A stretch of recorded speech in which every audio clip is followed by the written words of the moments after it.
ರಾಜ್ಯಕ್ಕೆ ಮತ್ತೊಮ್ಮೆ ಕಾವೇರಿ ನೀರು ನಿಯಂತ್ರಣ ಸಮಿತಿ ಈಗ ಶಾಕ್ ಕೊಟ್ಟಿದೆ ಅಂತೆ. ಏನು ತಮಿಳುನಾಡಿಗೆ ನೀರು ಹರಿಸದಂತೆ ರಾಜ್ಯದಲ್ಲಿ ಸರಣಿ ಪ್ರತಿಭಟನೆಗಳೆಲ್ಲ ನಡೀತಾ ಇದೆ. ಆದರೂ ಈ ಆದೇಶವನ್ನು ಹೊರಡಿಸಿದ್ದಾರೆ. ಸೊ ಅಕ್ಟೋಬರ್ 31ರವರೆಗೂ ನಿತ್ಯ 3,000 ಕ್ಯೂಸೆಕ್ ನೀರು ಹರಿಸೋಕೆ ಸೂಚನೆ ಕೊಟ್ಟಿದ್ದಾರೆ. ತಮಿಳುನಾಡು ಅಧಿಕಾರಿಗಳು ನಿತ್ಯ 16,000 ಕ್ಯೂಸೆಕ್ನಂತೆ 15 ದಿನ ನೀರು ಬಿಡಿ 20 TMC ಅಂತ ಕೇಳಿಕೊಂಡಿದ್ರು. ಆದರೆ ಇದಕ್ಕೆ ಕರ್ನಾಟಕದ ಅಧಿಕಾರಿಗಳು ಒಪ್ಕೊಳ್ಳಿಲ್ಲ. ಕಾವೇರಿ ಕೊಳದಲ್ಲಿ 50% ಮಳೆ ಕೊರತೆ ಇದೆ, ಮುಂದಿನ ದಿನಗಳಲ್ಲಿ ಮಳೆ ಆಗುವ ಯಾವುದೇ ಭರವಸೆಗಳಿಲ್ಲ, ಹೀಗಾಗಿ ನೀರು ಹರಿಸೋಕೆ ಸಾಧ್ಯ ಇಲ್ಲ ಅಂತೆಲ್ಲ ವಾದ ಮಂಡಿಸಿದ್ದಾರೆ. ಕೊನೆಯದಾಗಿ ಹಳೆ ಆದೇಶವನ್ನೇ ಅಕ್ಟೋಬರ್ 31ರವರೆಗೆ ಮುಂದುವರಿಸಿದ್ದಾರೆ. ಹಳೆ ಆದೇಶ ಏನು, 3,000 ಕ್ಯೂಸೆಕ್ ಅನ್ನು ಪ್ರತಿ ದಿನದಂತೆ ಅಕ್ಟೋಬರ್ 30ರವರೆಗೂ ಕೊಡಬೇಕು, 31ರವರೆಗೂ. ಸೊ ಇನ್ನು ನಿಯಂತ್ರಣ ಸಮಿತಿ ಆದೇಶಕ್ಕೆ ಮಾಜಿ ಸಿಎಂ ಕುಮಾರಸ್ವಾಮಿ ಆಕ್ರೋಶ ಹೊರಹಾಕಿದ್ದಾರೆ. ಈ ಆದೇಶ ಸಂವಿಧಾನ ಹಾಗೂ ಒಕ್ಕೂಟ ವ್ಯವಸ್ಥೆಗೆ ವಿರುದ್ಧವಾಗಿದೆ. ಈ ಆದೇಶ ಕರ್ನಾಟಕದ ಹಿತಾಸಕ್ತಿಗೆ ಮರಣಶಾಸನ ಅಂತೆಲ್ಲ ಟ್ವೀಟ್ ಮಾಡಿದ್ದಾರೆ. ಇನ್ನು ಕಾವೇರಿ ನೀರಿಗೆ ಆಗ್ರಹಿಸಿ ತಮಿಳುನಾಡಿನ 8 ಜಿಲ್ಲೆಗಳಲ್ಲಿ ಬಂದ್ ನಡೆಸಲಾಗಿದೆ ಅಂತ ಅವರು ಮಾಡ್ತಿದ್ದಾರಾ? ಗುಡ್. ಕಾಂಗ್ರೆಸ್ ಜೆಡಿಎಸ್ ವಾರ್ ತೀವ್ರಗೊಂಡಿದೆ. ಮಾಜಿ ಸಿಎಂ ಕುಮಾರಸ್ವಾಮಿ ಬೆನ್ನಲ್ಲೇ ಜೆಡಿಎಸ್ ಟ್ವಿಟರ್ ಖಾತೆಯಿಂದ ಸರ್ಕಾರದ ವಿರುದ್ಧ ಮತಾಪುಗಳು ಸಿಡಿದಿವೆ. ಸಿಎಂ ಸಿದ್ದರಾಮಯ್ಯರನ್ನ ಗೆದ್ದಲು ಕಟ್ಟಿದ ಗೂಡಿನಲ್ಲಿ ಸೇರಿಕೊಂಡ ವಿಷಸರ್ಪಕ್ಕೆ ಹೋಲಿಸಿದೆ. ವಲಸೆ ಹಕ್ಕಿಗಳ ಹಿಂಡನ್ನೇ ಕಟ್ಟಿಕೊಂಡು ರಣಹದ್ದುಗಳ ರೀತಿ ಕಾಂಗ್ರೆಸ್ನ ಮೂಲ ನಿವಾಸಿಗಳನ್ನೇ ಕುಕ್ಕಿ ಕುಕ್ಕಿ ಹರಿದು ಮುಕ್ಕುತ್ತಿದ್ದಾರೆ ಅಂತ ಟ್ವೀಟಿಸಿದೆ. ಡಿಸಿಎಂ ಡಿಕೆ ಶಿವಕುಮಾರ್ ಅವರದ್ದು ಅಣ್ಣ ಅಣ್ಣ ಎನ್ನುವ ಆಚಾರವಿಲ್ಲದ ನಾಲಿಗೆ, ಶ್ಲೋಕಗಳನ್ನ ಶೋಕಿಗೆ ಬಳಸುವ ವ್ಯಕ್ತಿಗೆ ಸಾಮಾನ್ಯ ಜ್ಞಾನವೂ ಇಲ್ಲ. ಆ ವ್ಯಕ್ತಿ ನೀಚ ಬುದ್ಧಿ ಬಿಡೋದು ಯಾವಾಗ ಅಂತೆಲ್ಲ ಕಿಡಿಕಾರಿದೆ. ಅಷ್ಟೇ ಅಲ್ಲ, ಹಸ್ತಪಕ್ಷ ವಿಶ್ವಾಸಘಾತಕತನಕ್ಕೆ ಹೆಸರುವಾಸಿ ಕಾಂಗ್ರೆಸ್ 2 ತಲೆ ಹಾವಿದ್ದಂತೆ ಒಂದು ನಾಲಿಗೆಯಲ್ಲಿ ಜಾತ್ಯತೀತ, ಇನ್ನೊಂದು ನಾಲಿಗೆಯಲ್ಲಿ ಜಾತಿ ಗಣಿತ ಜಪ ಮಾಡುತ್ತೆ ಅಂತ ವಾಗ್ದಾಳಿ ನಡೆಸಿದೆ. ಇದಕ್ಕೆ ಕಾಂಗ್ರೆಸ್ ಕೂಡ ಟ್ವೀಟ್ ಮೂಲಕವೇ ತಿರುಗೇಟು ಕೊಟ್ಟಿದೆ. ಮಾತು ಬದಲಿಸುವ ಕುಮಾರಸ್ವಾಮಿಯ ನಾಲಿಗೆ ಕಂಡು ಗೋಸುಂಬೆ ಕೂಡ ನಾಚಿಕೊಳ್ಳುತ್ತೆ. ಅದು ನಿಮ್ಮ ಶಾಸಕರನ್ನ ಅಪಹರಿಸಿ ಸ್ಪೆಷಲ್ ಫ್ಲೈಟ್ನಲ್ಲಿ ಹತ್ತಿಸಿ ಕಳಿಸಿದಂಥವರ ಜೊತೆಗೆ ನಾಲಿಗೆ ಹೊರಳಾಡಿಸ್ತಾ ಇದ್ದಾರೆ. ಕನಿಷ್ಠ ಲಜ್ಜೆಯೂ ಇಲ್ಲ. ಇದು ದುರಂತ ಅಂತ ಕಿಡಿಕಾರಿದೆ. ಡಿಕೆಶಿಯನ್ನ ಟಾರ್ಗೆಟ್ ಮಾಡಿರೋದು ಯಾಕೆ? ತಿಹಾರ್ ಜೈಲಿನ ಪ್ರಸ್ತಾಪವನ್ನ ಮತ್ತೆ ಮತ್ತೆ ಮಾಡ್ತಿರೋದ್ರ ಹಿಂದಿನ ಉದ್ದೇಶ ಏನು?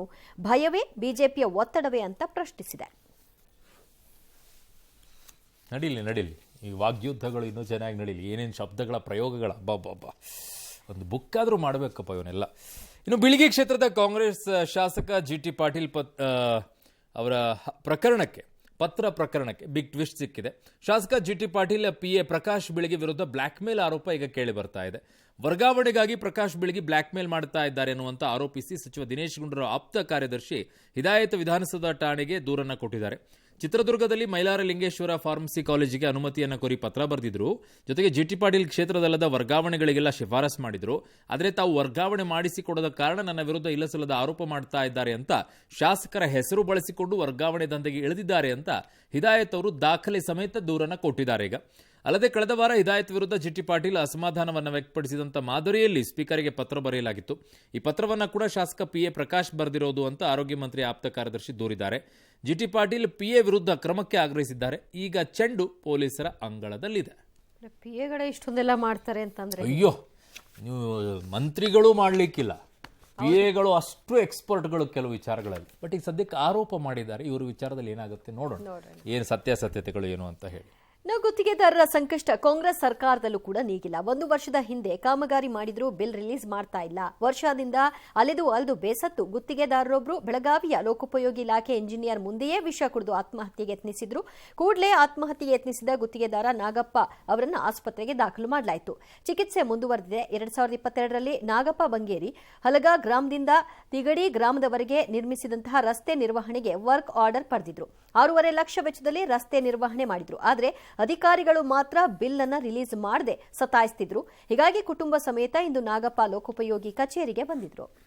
ಆಫೀಸ್ದವ್ರ ಬಿಲ್ ಮಾಡಂಗಿಲ್ಲ ಅಂತಾರೆ ಪಪ್ಪಾದ. ಅವ್ರು ವರ್ಕ್ ಮಾಡಿಲ್ಲ ಅಂತಾರ. ವರ್ಕ್ ಮಾಡಿದ್ರು ವರ್ಕ್ ಮಾಡಿಲ್ಲ ಅಂತಾರ. ಅವ್ರು 1 ವರ್ಷ ಆಯ್ತು. ಹೋದ ಡಿಸೆಂಬರ್ಗೆ ವರ್ಕ್ ಆಗಿತ್ತು ಪಪ್ಪ ಅಂದ 6,50,000 ರೂಪಾಯಿ. ಎಜುಕೇಶನ್ಗೆಲ್ಲ ಸಮಸ್ಯೆ ಆಗದಿತ್ತು. ನಾವು ಕಾಲೇಜ್ ಫೀಸ್ ತುಂಬಿಲ್ಲ ಮನ್ಯಾಗ ಇದೆ. ನಾನು ಎಲ್ಲಾ ಸಾಲ ತಗೊಂಡೈತೆ ಅಂಕಲ್. ಮನಿ ಮುಂದ್ ಬರ್ತಾರ ಎಲ್ಲ ಕೇಳಕ್ ನಾವ್ ಹೆಂಗ್ ಕೊಡ್ಬೇಕ?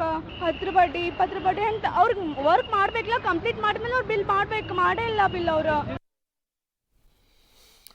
ಗೊತ್ತಿಲ್ಲ ಈ ಗುತ್ತಿಗೆದಾರರ ಕತೆ ಏನೇನಾಗುತ್ತೆ ಅಂತ ಹೇಳಿ. ಕಳೆದ ಬಾರಿಯ ಸರ್ಕಾರದಲ್ಲೂ ಗುತ್ತಿಗೆದಾರದ್ದೇ ಸಮಸ್ಯೆ ಆಗಿತ್ತು. ಈ ಸರ್ಕಾರದಲ್ಲೂ ಗುತ್ತಿಗೆದಾರದ್ದೇ ಸಮಸ್ಯೆ ಆಗ್ತಾ ಇದೆ. ಆಗಿದ್ದು ಆರೋಪ ಬರ್ತಾ ಇದ್ದಿದ್ದು 40%.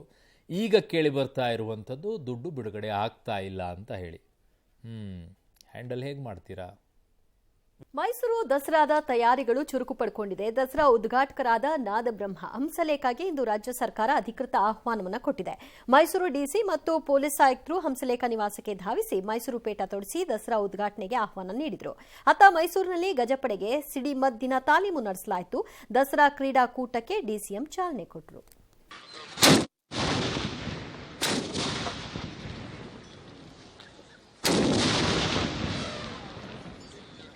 ಶ್ರೀ ಉದಯ್ ಶಂಕರ್ ಅವರು ಈ ಆಯ್ಕೆಗೆ ಪಾತ್ರರಾಗಿದ್ದರೆ ಬಹಳ ಸಂತೋಷ ಪಡ್ತಿತ್ತು ನಮ್ಮ ಉದ್ಯಮ. ಅವರಾದ ನಂತರ ಎಲ್ಲರೂ ಇದ್ದು ನಾನು ಬಂದಿದ್ದೇನೆ. ಅವರೆಲ್ಲರ ಪ್ರತಿನಿಧಿಯಾಗಿ ನಾನು ಈ ಆಯ್ಕೆಯನ್ನು ಸ್ವೀಕರಿಸಿದ್ದೇನೆ. ಇದು ಚಂದನವನಕ್ಕೆ ಸಂದ ದೊಡ್ಡ ಕೊಡುಗೆ. ನನ್ನ ವೃತ್ತಿ ಜೀವನದಲ್ಲಿ ಇದೊಂದು ಪರಿಪೂರ್ಣವಾದ ಒಂದು ಪ್ರಯಾಣ. ದಸರಾ ಅನ್ನೋದು ಒಂದು ನಾಡಿನ ಸಾಂಸ್ಕೃತಿಕ ಅಸ್ಮಿತೆ. ಪಾಕಿಸ್ತಾನಕ್ಕೆ ಶಾಕ್ ಮೇಲೆ ಶಾಕ್ ತಗಲ್ತಾ ಇದೆ. ಏನು, ಕಳೆದ ಕೆಲ ದಿನಗಳಿಂದ ನಿರಂತರವಾಗಿ ಭಯೋತ್ಪಾದಕ ಸಂಘಟನೆಗಳು ನಾಯಕರು ನಿಗೂಢವಾಗಿ ಹತ್ಯೆಯಾಗ್ತಾ ಇದ್ದಾರೆ. ಪಠಾನ್ಕೋಟ್ ದಾಳಿಯ ಮಾಸ್ಟರ್ ಮೈಂಡ್ ಅಂತ ಹೇಳ್ತಾ ಇದ್ದಂಥ Jaish-e Mohammed top commander, most wanted ಉಗ್ರ ಶಾಹಿದ್ ಲತೀಫ್ನನ್ನ ಅನಾಮಿಕರು ಗುಂಡಿಟ್ಟು ಕೊಂದಿದ್ದಾರೆ. ಪಾಕಿಸ್ತಾನದ ಸಿಯಾಲ್ಕೋಟ್ ಪ್ರಾಂತ್ಯದಲ್ಲಿ ಕಳೆದ ರಾತ್ರಿ ಈ ಘಟನೆ ನಡೆದಿದೆ. ಎನ್ಐಎ ಮೋಸ್ಟ್ ವಾಂಟೆಡ್ ಉಗ್ರರ ಪಟ್ಟಿಯಲ್ಲಿ ಲತೀಫ್ ಹೆಸರಿತ್ತು. ಭಯೋತ್ಪಾದಕ ಪ್ರಕರಣಕ್ಕೆ ಸಂಬಂಧಪಟ್ಟಂತೆ 1994ರಲ್ಲಿ ಜಮ್ಮು ಕಾಶ್ಮೀರದಲ್ಲಿ ಲತೀಫ್ ಅರೆಸ್ಟ್ ಆಗಿದ್ದ. 16 ವರ್ಷ ಭಾರತದ ಜೈಲಿನಲ್ಲಿದ್ದ. 2010ರಲ್ಲಿ ವಾಘಾ ಗಡಿಯಲ್ಲಿ ಲತೀಫ್ನನ್ನ ಪಾಕ್ಗೆ ಭಾರತ ಹಸ್ತಾಂತರಿಸಿತ್ತು. 71ರ ಯುದ್ಧದಲ್ಲಿ ಪಾಕಿಸ್ತಾನಕ್ಕೆ ಸೇರಿದಂಥ ಘಾಜಿ ಜಲಾಂತರ್ಗಾಮಿಯನ್ನ ಐಎನ್ಎಸ್ ರಜಪೂತ್ ಧ್ವಂಸ ಮಾಡಿತ್ತು. ಸೊ ಈ ಕಾರ್ಯಾಚರಣೆಯ ನೇತೃತ್ವ ವಹಿಸಿದಂಥವರು ಕಮಾಂಡರ್ ಇಂದರ್ ಸಿಂಗ್. ಅವರು ಇದೀಗ ಇವತ್ತಿಲ್ಲ. 99 ವರ್ಷದವರು ಇತ್ತೀಚೆಗೆ ಅನಾರೋಗ್ಯದಿಂದ ಬಳಲ್ತಾ ಇದ್ರು. ನಿನ್ನೆ ಹರಿಯಾಣದ ರೋಹ್ಟಕ್ ನಿವಾಸದಲ್ಲಿ ಇಹಲೋಕ ತ್ಯಜಿಸಿದ್ದು. ಸಕಲ ಸರ್ಕಾರಿ ಗೌರವಗಳೊಂದಿಗೆ ಅಂತ್ಯಕ್ರಿಯೆಯನ್ನು ನೆರವೇರಿಸಿದ್ದಾರೆ. 1971ರ ಯುದ್ಧದ ವೇಳೆ ಭಾರತದ ಐಎನ್ಎಸ್ ವಿಕ್ರಾಂತ್ ನಾಶ ಮಾಡಲು ಪಾಕಿಸ್ತಾನದ ಘಾಜಿ ಜಲಾಂತರ್ಗಾಮಿಯನ್ನ ಕಳಿಸಿತ್ತು. ಇದರ ಸುಳಿವರಿತ ಭಾರತ ಐಎನ್ಎಸ್ ರಜಪೂತ್ ಮೂಲಕ ಘಾಜಿಯನ್ನು ಉಡಾಯಿಸಿತ್ತು. 1971ರ ಯುದ್ಧವನ್ನು ಭಾರತ ಜಯಿಸಿತ್ತು. ಇದಕ್ಕೊಂದು ಸಂಬಂಧಪಟ್ಟಂಗೆ ಒಂದು ಮೂವಿ ಕೂಡ ಆಯಿತು, ಘಾಜಿ ಅಟ್ಯಾಕ್ ಅಂತ ಹೇಳಿ ಒಂದು ಮೂವಿ ಇದೆ. ಅದ್ಭುತವಾಗಿದೆ. ಅದು ಹೇಗೆ, ಯಾವ ರೀತಿಯಾಗಿ ನಮಗೆಲ್ಲ ಕಲ್ಪನೆನೂ ಮಾಡ್ಕೊಳಕ್ಕಾಗಲ್ಲ. ಈ ಜಲಾಂತರ್ಗಾಮಿಯನ್ನ ಅವ್ರು ಹೇಗೆ ಬಂದರು, ನಮ್ಮ ಮೇಲೆ ಹೇಗೆ ಅಟ್ಯಾಕ್ ಮಾಡಿದ್ರು, ನಾವು ಅದನ್ನು ಹೇಗೆ ಅಟ್ಯಾಕ್ ಮಾಡಿದ್ವಿ, ನಮ್ಮ ಪರಿಸ್ಥಿತಿ ಏನಿತ್ತು ಆ ಸಂದರ್ಭದಲ್ಲಿ. ಬ್ಯೂಟಿಫುಲ್ ಆಗಿ ಆ ಮೂವಿಯನ್ನು ಮಾಡಿದ್ದಾರೆ, ಘಾಜಿ ಅಟ್ಯಾಕ್ ಅಂತ ಹೇಳಿ. ಸೊ ಅದನ್ನು ನೋಡಿದ್ರೆ ಇದರ ಗೊತ್ತಾಗತ್ತೆ ಏನು ಅಂತ ಹೇಳಿ ಚಿತ್ರಣ. ಇನ್ನು ರಾಕಿಂಗ್ ಸ್ಟಾರ್ ಯಶ್ ಬಗ್ಗೆ ಟಾಲಿವುಡ್ ನಟ ರವಿತೇಜ ಸಲ್ಲದ ಹೇಳಿಕೆಯನ್ನು ಕೊಟ್ಟಿದ್ದಾರೆ. ಸಂದರ್ಶನವೊಂದರಲ್ಲಿ ಮಾತನಾಡುವ ವೇಳೆ ಯಶ್ ಬಗ್ಗೆ ಹೇಳಿ ಅಂದಾಗ ರವಿತೇಜ ಕೇರ್ಲೆಸ್ ಆಗಿ ಮಾತನಾಡಿದ್ದಾರೆ. ನಾನು ಯಶ್ ಅವರ ಕೆಜಿಎಫ್ ಮಾತ್ರ ನೋಡಿದ್ದೀನಿ. ಕೆಜಿಎಫ್ ಸಿನಿಮಾ ಸಿಗೋದಕ್ಕೆ ಯಶ್ ಬಹಳ ಲಕ್ಕಿ ಎಂದಿದ್ದಾರೆ. ಈ ಮೂಲಕ ಬೈಲಕ್ ಯಶ್ ಸ್ಟಾರ್ ಆಗಿದ್ದಾರೆ ಅನ್ನೋ ಅರ್ಥದ ಹೇಳಿಕೆ ಕೊಟ್ಟಿದ್ದಾರೆ. ಇದಕ್ಕೆ ಯಶ್ ಅಭಿಮಾನಿಗಳು ಗರಂ ಆಗಿದ್ದು ರವಿತೇಜ ವಿರುದ್ಧ ವಾಗ್ದಾಳಿ ನಡೆಸಿದ್ದಾರೆ. ಕೂಡಲೇ ರವಿತೇಜ ಕ್ಷಮೆ ಕೇಳಬೇಕು ಅಂತ ಆಗ್ರಹಿಸಿದ್ದಾರೆ. ಹಾಗಿದ್ರೆ ರವಿತೇಜ ಮಾಡಿದಂತಹ ಎಲ್ಲಾ ಸಿನಿಮಾಗಳು ಕೂಡ ಬೈಲಕ್ಕ, ಅವ್ರನ್ನೊಬ್ಬ ಹೀರೋ ಅಂತ ಜನ ಗುರುತಿಸಿದ್ದು ಕೂಡ ಬೈಲಕ್ಕ. ಬಾಯಿ ಮುಚ್ಕೊಂಡು ಇರಾಕಿ ಅಂತ ತಗೊಳ್ತಾರೆ ಅಂತ ಎಲ್ಲ.